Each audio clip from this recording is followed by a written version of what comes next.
Hello everyone, welcome to all of you. दोस्तों, आज के इस वीडियो में हम जिस बिंदु पे बात करने वाले हैं इसके बारे में आप पहले से अच्छे से और बखूबी जानते हैं, लेकिन इसी टॉपिक पे, इसी विषय पे हम अपने माध्यम से मैसेज देना चाहेंगे। इसी उद्देश्य से इस वीडियो को बना रहे हैं। सबसे पहले देखते हैं इस वीडियो में मुख्य बातें कौन कौन सी है। आइए शुरुआत करते हैं। यहाँ पर लिखा है सुप्रीम कोर्ट, यानी कि सुप्रीम कोर्ट द्वारा जो जजमेंट आया हुआ है इसको आप पहले से जानते हैं। क्या कहा गया है कि प्राथमिक विद्यालयों में बीएड डिग्री वालों की जरूरत नहीं है। यह निर्णय सबसे पहले 11 अगस्त 2023 को जारी किया गया था। उसके बाद से ही बीएड वाले अभ्यर्थियों को काफी निराशा हाथ लगी थी और यही बात अभी जस्ट पहले पुनः यानी दोबारा जो है सुप्रीम कोर्ट द्वारा जारी किया गया है। उसमें कौन सी बात कही गई है, तो आगे बोला गया है कि राज्य सरकार सुप्रीम कोर्ट के फैसले के आलोक में अपनी कार्रवाई करे। सुप्रीम कोर्ट द्वारा जो फैसला जारी किया गया है उसमें स्पष्ट यही कहा गया है, राज्य सरकार सुप्रीम कोर्ट के आलोक में कार्रवाई करे यानी काम करे। इसका मतलब ये हुआ कि राज्य सरकार सुप्रीम कोर्ट के फैसले के खिलाफ कोई भी काम नहीं कर सकती है। आगे यहाँ पर कहा गया है कि 3,90,000 बीएड डिग्रीधारियों को बड़ी निराशा हाथ लगी। स्वाभाविक है, जो इतना मेहनत करके सीटेट पास करते हैं, बीटेट पास करते हैं, बीएड करते हैं, परीक्षा देते हैं, परीक्षा की तैयारी करते हैं और जब रिजल्ट आने और पाने का समय होता है तो कहा जाता है कि बीएड वाले प्राथमिक स्टेज के लिए अमान्य है, बीएड वाले प्राथमिक कक्षा का शिक्षक बनने के लिए शामिल नहीं हो सकते हैं। ये बातें स्पष्ट रूप से कह दी जाती है। ये जब फैसला आया है, इस फैसले के बाद जो बीपीएससी द्वारा बहाली प्रक्रिया कराई जा रही थी उस बहाली प्रक्रिया से कितने लोग बाहर हो गए हैं, तो 3,90,000 बीएड के अभ्यर्थी बाहर हो गए हैं। जरा सोच के बताइए कि ये साफ स्पष्ट है कि जब आपको कहीं से दावत आता है उससे पहले आप या हम क्या करते हैं, क्या घर से खाना खा के जाते हैं? घर से बिना खाए जाते हैं क्योंकि वहां पर जाना है, वहां पर खाना है, इसलिए दावत आई हुई है, दावत दिया गया है। लेकिन जब वहां पहुंचे और वहां पहुंचने के बाद ये कहा जाए कि आप जो है यहाँ पर दावत में शामिल नहीं हो सकते हैं, बताइए क्या आप वहां से खुशी पूर्वक घर आइएगा?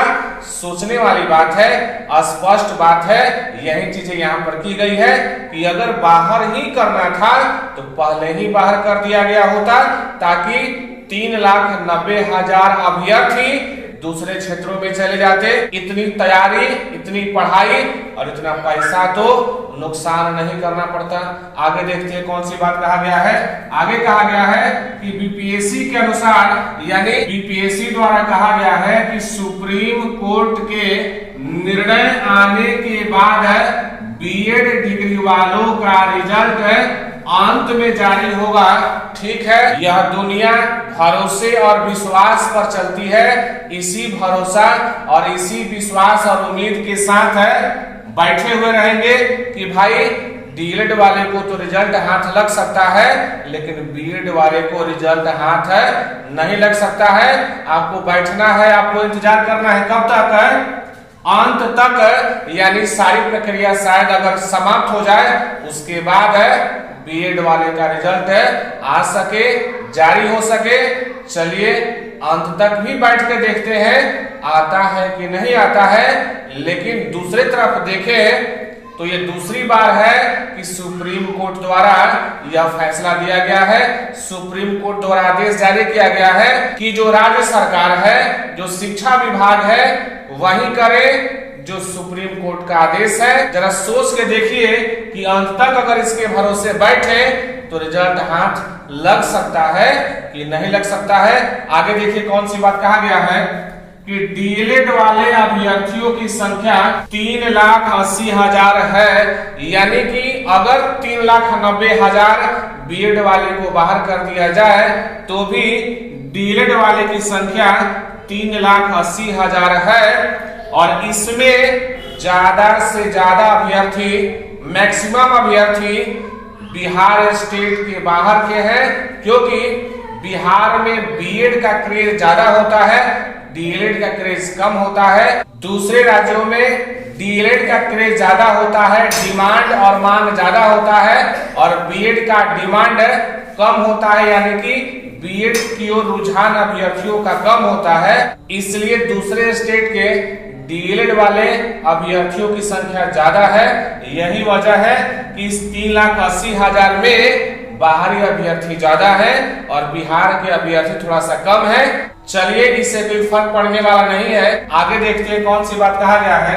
आगे कहा गया है कि 1 से 5 के लिए कुल पदों की संख्या कितना है भाई?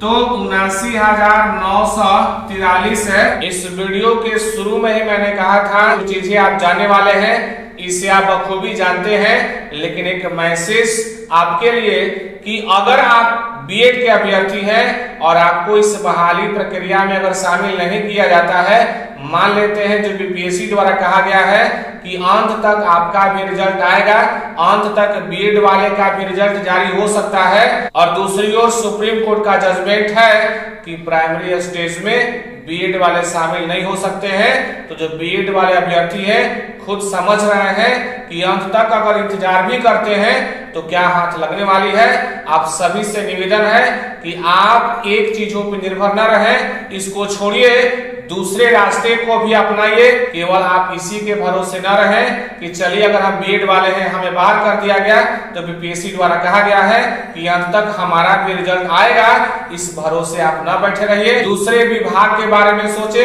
जहां मौका मिले वहां अपने आप को स्थापित करें, वहां अपनी योग्यता को साबित करके और नौकरी पाएं। यह जिंदगी है, इस जिंदगी में अगर एक रास्ते अपना के चलेंगे पता नहीं कहां कैसा ठोकर लगेगा, और जब ठोकर लगेगा तो हमारी स्थिति कहां होगी या हम कहां होंगे इसका पता नहीं चल पाएगा, इसका पता नहीं चलता है। इसलिए आपके रास्ते एक नहीं एक से अधिक होने चाहिए। जहां मौका मिले वहां चौका मारते रहिए, हो सकता है उसी में से एक चौका आपका जिंदगी बदल दे। इसलिए मैंने कहा ये एक छोटी मैसेज है जो आपको जरूर काम आएगी। तो ये थी कुछ महत्वपूर्ण जानकारी जो आप इस वीडियो के माध्यम से प्राप्त किए। तो अब आपसे मिलते हैं अगले वीडियो में फिर एक नए टॉपिक या नए कंटेंट के साथ।